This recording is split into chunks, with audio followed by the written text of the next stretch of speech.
सम्पूर्ण साथीहरूलाई नमस्कार र तपाईँहरूलाई स्वागत छ हाम्रो सिभिल इन्जिनियरिङ सोल्युसन युट्युब च्यानलमा।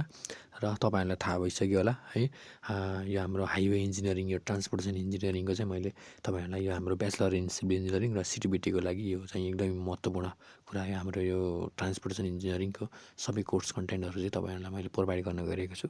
र मैले चाहिँ तपाईँहरूलाई सबै कुराहरू चाहिँ सबै टपिकको चाहिँ टिचिङ गरेर तपाईँहरूलाई मैले गर्न गइरहेको छु है। र आज भनेको चाहिँ हाम्रो चाहिँ च्याप्टर 1 को चाहिँ ट्रान्सपोर्टेसन इन्जिनियरिङ भन्ने टपिक हो है। यसमा चाहिँ सबैभन्दा मेन कुरा हामीले चाहिँ ट्रान्सपोर्टेसन इन्जिनियरिङको सबैभन्दा पहिला हामीले जान्नुपर्ने कुरा भनेको चाहिँ ट्रान्सपोर्टेसन भनेको के हो त। अब नर्मल्ली हामीले भन्दाखेरि चाहिँ ट्रान्सपोर्टेसन भनेको चाहिँ पिपुल्सको मुभमेन्ट हो होइन। पिपुल्स र गुड्सको एक ठाउँबाट चाहिँ अर्को ठाउँमा लाने होइन, के को माध्यमबाट, जस्तै ल्यान्डबाट हुन सक्यो, वाटरबाट हुन पनि सक्यो र एयरबाट हुन पनि सक्यो। यी तिनवटाको माध्यमबाट होइन हामीले चाहिँ कुनै एउटा ठाउँबाट अर्को ठाउँमा इजिली हामीले चाहिँ लान सक्ने एउटा मुभमेन्ट हो है। त्यसलाई नै हामीले ट्रान्सपोर्टेसन भनेर भनिन्छ। र मैले डिफिनेसनमा के लेखाएको छु हेर्नुहोस् त। Transportation engineering is the application of टेक्नोलोजीको एउटा एप्लिकेसन हो होइन। एन्ड द साइन्टिफिक प्रिन्सिपललाई हामीले यसलाई साइन्टिफिक प्रिन्सिपल पनि भन्ने गरिन्छ। टु डाइ प्लानिङ, हामीले प्लानिङ गर्नु पऱ्यो अनि फङ्सनल डिजाइनिङ गर्नु पऱ्यो होइन। अपरेसन एन्ड मेन्टेनेन्स गर्नु पऱ्यो अब फेसिलिटिजको लागि होइन। For any modes of transportation, कुनै पनि मोड्स अफ ट्रान्सपोर्टेसनको in order to provide for safely efficient and rapid comfortable पनि हुनु पऱ्यो। अनि कन्भिनियन्ट भनेको सुविधाजनक बनाउनु पऱ्यो, इकोनोमिकल बनाउनु पऱ्यो। अनि इन्भाइरोमेन्टली कम्पेटेबल भनेको चाहिँ हाम्रो इन्भाइरोमेन्टसँग पनि मिल्नेजुल्दो हुनु पऱ्यो होइन। Movement of peoples and goods, हाम्रो पिपुल र गुड्सको मुभमेन्ट गर्नको लागि सबै कुराहरू चाहिँ इफेक्टिभ हुनु पऱ्यो। त्यसलाई नै भनिन्छ हाम्रो ट्रान्सपोर्टेसन इन्जिनियरिङ। तपाईँलाई यति लेखे पुग्छ, धेरै लेख्नु पर्दैन। र अब त्यसपछि गएर हाम्रो मोड्स अफ ट्रान्सपोर्टेसन, हाम्रो ट्रान्सपोर्टेसनको मोड्स माध्यमहरू के छन् त। हाम्रो ट्रान्सपोर्टेसन गर्नको लागि तपाईँलाई थाहा नै हुन्छ, रोडवे होला, हाइवे होला होइन, रेलवे होला होइन। यी सबै कुराहरू हुन्छ नि। अब मोड्स अफ ट्रान्सपोर्टेसन पहिला चाहिँ हाम्रो प्राइमरी मोड भनिन्छ, अनि दोस्रो चाहिँ हाम्रो सेकेन्डरी मोड भनेर हामीले भन्न सकिन्छ। मोड्स अफ ट्रान्सपोर्टेसनमा चाहिँ हाम्रो पहिलो भनेको हाम्रो प्राइमरी मोड हो होइन।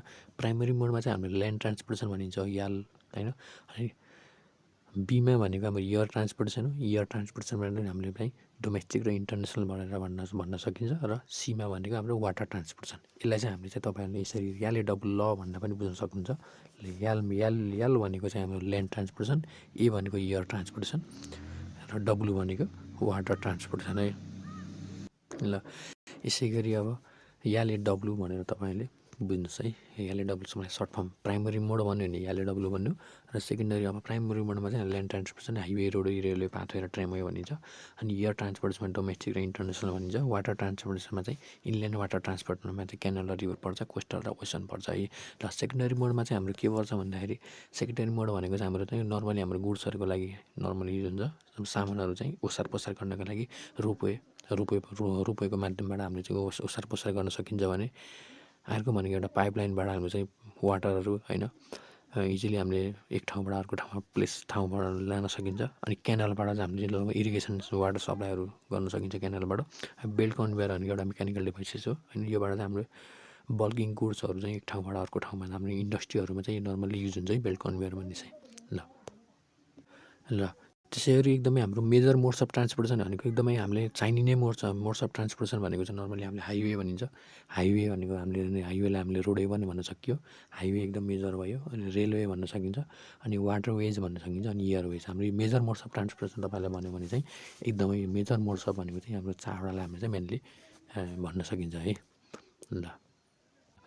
ल अब त्यसै गरी हामीले comparison between various modes of transportation. अब हामीले कम्पेरिजन कसरी गर्नु पऱ्यो त भेरियस मोड्स अफ ट्रान्सपोर्टेसनको लागि। हाम्रो रोडवे र हाइवेलाई हामी कम्पेरिजन गर्नु पऱ्यो। रोडवेलाई हामीले कसरी भन्न सकिन्छ। Roadway are most common mode of transport, एउटा हामीले एकदमै कमन मोड अफ ट्रान्सपोर्टेसन हो हाम्रो रोडवे भनेको है।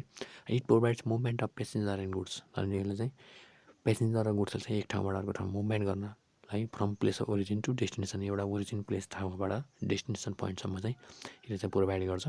भेरियस क्लासेस अफ भेहिकल, जस्तै यसमा चाहिँ कुन क्लासको भेहिकलहरू युज हुन्छ। कारहरू युज हुने भयो, बसहरू, ट्रकहरू होइन।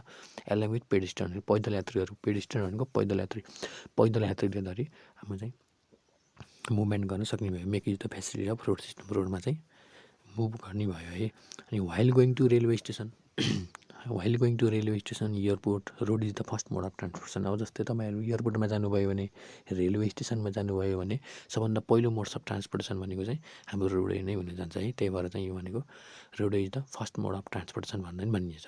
So road is the nearest to man हो। त्यो भएर चाहिँ त्यस कारण चाहिँ हाम्रो चाहिँ रोड भनेको चाहिँ मानिसबाट चाहिँ एकदमै नजिक छ भन्ने कुराहरू है। अब एडभान्टेजेसमा चाहिँ के छ, अब हामीले कम्पेरिजन गर्दाखेरि यसको फाइदा र बेफाइदा पनि हामीले जान्नु पऱ्यो होइन।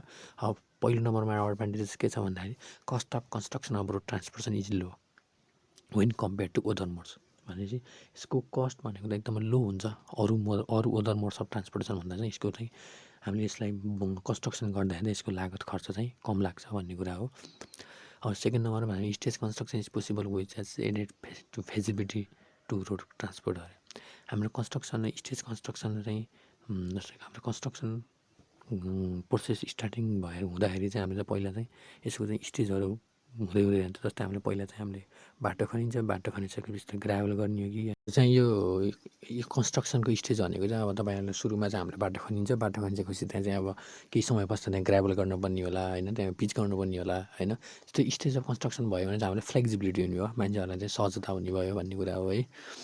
अनि it covers large area connecting remote places भनेको चाहिँ धेरै कभर लार्ज एरियाहरू कभर गर्ने भयो। रिमोट दुर्गम ठाउँहरूमा पनि यो पुग्ने भयो, जस्तै माउन्टेन रिजनहरूमा होइन, अनि हिल्ली एरियाहरूमा जस्तो ठाउँमा पनि यो चाहिँ पुग्ने भयो है।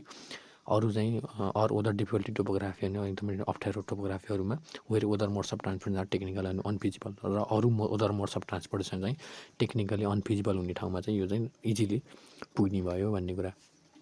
अनि अर्कोमा चाहिँ इट बेनिफिट द लोकल पिपुलहरूलाई एकदमै बेनिफिट छ।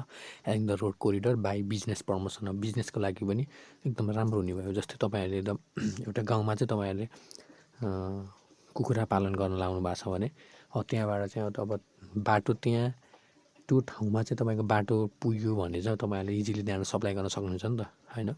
अब तपाईँले सिटिजहरूमा सप्लाई गर्न सक्नुहुन्छ भनेपछि त्यहाँ बिजनेसको लागिहरू पनि राम्रो हुने भयो, बेनिफिट हुने भयो लोकल पिपुलहरूका लागि होइन। अनि त्यसले गर्दा चाहिँ हाम्रो अरू कुराहरूमा पनि डेभलपमेन्ट गर्दै जाने भयो है।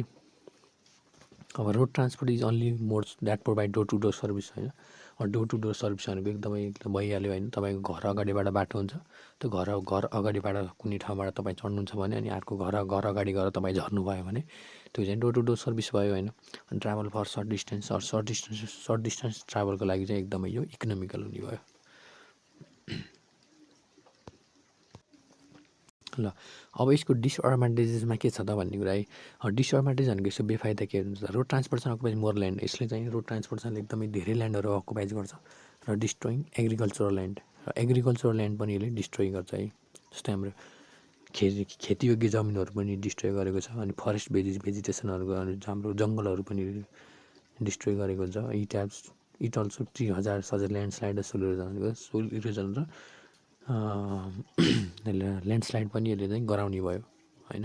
हाम्रो हिली एरियाहरूमा चाहिँ तपाईँहरूले रोड बनाउनुलाई हामी त धेरै खन्नुपर्छ, धेरै कटिङ गर्नुपर्छ, त्यसले चाहिँ एकदमै ल्यान्डस्लाइडहरू जान सक्ने भयो है। र अब अर्को पोइन्टमा भनेको it consume large amount of fuel which has to be imported. एकदमै लार्ज अमाउन्ट अफ फ्युल चाहिँ हाम्रो चाहिँ युज हुने भयो। जस्तै हामीले भेकलहरूले चाहिँ एकदमै तेलको मात्रामा एकदमै बढी खर्च हुने भयो, किनकि हाम्रो हिल्ली एरियाहरूमा होइन उकालोमा एकदमै धेरै तेल खान्छ नि त गाडीहरूले होइन। लार्ज अमाउन्ट अफ फ्युल पनि यसले युज गर्ने भयो भेकलहरूले। Is the major source of पोल्युसनको लागि नै एकदमै मेजर सोर्स भयो होइन। जस्तै नोइज पोल्युसनहरू भयो, एयर पोल्युसनले पनि एकदम बढाउने भयो होइन।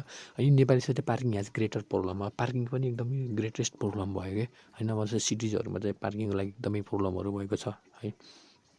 अब अर्को पोइन्टमा भनेको it takes more time and is uneconomical for long distance travel. अनि यसले पनि धेरै टाइम लाग्छ। हामी चाहिँ लगभग हामी त पोखराबाट हामी काठमाडौँ जानु परेको छ भने यसले चाहिँ लगभग 6-7 घन्टा लाग्छ होइन। र अदर मोड्स अफ ट्रान्सपोर्ट जस्तो हामी एयरवे माध्यमबाट गयो भने हामी चाहिँ एकदम 15-20-25 मिनटमा हामी चाहिँ काठमाडौँ टु पोखरा पुग्न सकियो होइन। त्यसलाई चाहिँ हामी चाहिँ लङ डिस्टेन्सको लागि चाहिँ यो चाहिँ अनइकोनोमिकल भन्न गयो है। ल अब अर्को मैले इम्पोर्टेन्ट कुराहरू मैले के भन्न गइरहेको छु साथीहरू, हाम्रो कन्स्ट्यान्ट भनेको चाहिँ अब अर्को टपिकमा चाहिँ हाम्रो कन्स्ट्यान्ट भनेको बाधाहरू। हाम्रो चाहिँ रोड ट्रान्सपोर्टेसन हाम्रो डेभलपमेन्ट हुनको लागि के बाधाहरू चाहिँ हाम्रो अप्नाइएको छ, के बाधाहरू आछन् भन्ने कुराहरू हो। Constant on the development of road transport in Nepal. हाम्रो नेपालमा चाहिँ रोड डेभलपमेन्ट हुनका लागि के बाधाहरू आएको छन् त भन्ने कुरा है, यो चाहिँ इम्पोर्टेन्ट छ है। हामीलाई यो ब्याचलर इन्जिनियरिङमा सोधिरहेको क्वेसन हो है। अब सिटी बिटीको लागि पनि एकदम महत्त्वपूर्ण रह्यो है।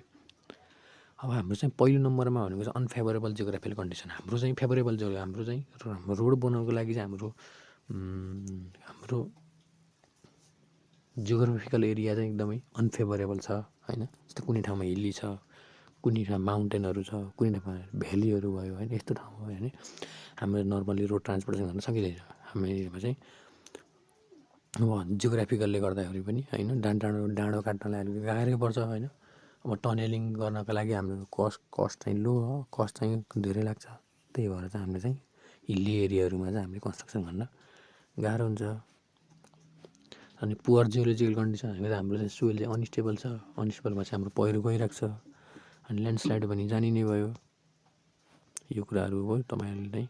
अनि त्यसपछि गएर हाइड्रोलोजिकल भनेको चाहिँ हाम्रो रिभर सिस्टम पनि एकदम धेरै नै भयो होइन। हाइड्रोलोजी भनेको चाहिँ हाम्रो हाइड्रोलोजिकल डाटा भनेको हाम्रो रेनफल जाँदै एकदमै बढी हुने ठाउँमा चाहिँ रिभरको फ्लो पनि धेरै हुने भयो। त्यस कारण चाहिँ हाम्रो डेभलपमेन्ट हुन पनि गाह्रो हुने भयो। नम्बर अफ रिभर क्रसिङ भनेको हाम्रो जतिवटा रिभर क्रसिङ गरियो भने, जस्तै नम्बर अफ रिभर क्रसिङ जस्तै एउटा ठाउँ छ, हामीले रिभर क्रसिङ धेरै गर्नु पऱ्यो भने पनि हामीले चाहिँ कस्टको लागि चाहिँ कस्टली बन्न जाने भयो होइन, नम्बर अफ रिभर क्रसिङले गर्दा। अनि रनअफ इज भेरी हाई। मनसुनको टाइममा चाहिँ रनअफ एकदम हाई हुने भयो होइन। त्यसको भ्यालिसिटी पनि हाई हुने भयो। त्यसले कारणले चाहिँ हाम्रो रोडलाई चाहिँ फेलर गराउने भयो होइन। ल्याक अफ फाइनेन्सियल रिसोर्सेस भनेको चाहिँ हाम्रो फाइनेन्सियल रिसोर्सले गर्दा पनि हाम्रो चाहिँ रोड डेभलपमेन्टमा चाहिँ बाधा पुग्ने भयो। फाइनेन्सियल रिसोर्स पनि इम्पोर्टेन्ट कुरा भयो। ल्याक अफ टेक्नोलोजिकल डेभलपमेन्ट होइन, टेक्नोलोजिकल डेभलपमेन्ट पनि हुने नै भयो होइन। अनि पोलिटिकल इन्स्टेबिलिटी भनेको चाहिँ हाम्रो चाहिँ हाम्रो पोलिटिकल चाहिँ अस्थिरता छैन होइन, स्थिर छैन। त्यस कारणले पनि हाम्रो रोड डेभलपमेन्टमा चाहिँ बाधा पुग्ने भयो है। ल त साथीहरू, तपाईँहरूलाई मैले यो इन्ट्रोडक्सन अफ ट्रान्सपोर्टेसन इन्जिनियरिङ र यो हाम्रो चाहिँ रोड ट्रान्सपोर्टेसनमा चाहिँ हाम्रो नेपालमा चाहिँ के भूमिका खेलेको छ रोडले, र यसको चाहिँ रोड डेभलपमेन्ट हुनको लागि चाहिँ रोड ट्रान्सपोर्टेसन डेभलपमेन्ट हुनको लागि चाहिँ के बाधाहरू छन् त भन्ने कुराहरू म तपाईँलाई भने। र यसपछिको हाम्रो नेक्स्ट भिडियो चाहिँ अरू मोड्स अफ ट्रान्सपोर्टेसन जस्तै वाटरवे, रेलवे होइन, योहरूको चाहिँ अर्को नेक्स्ट भिडियोमा चाहिँ तपाईँलाई भन्छु। र तपाईँ च्यानलमा नयाँ हुनुहुन्छ भने लाइक, सेयर र सब्सक्राइब गर्न पक्कै पनि नभुल्नु होला। हस्त बाई।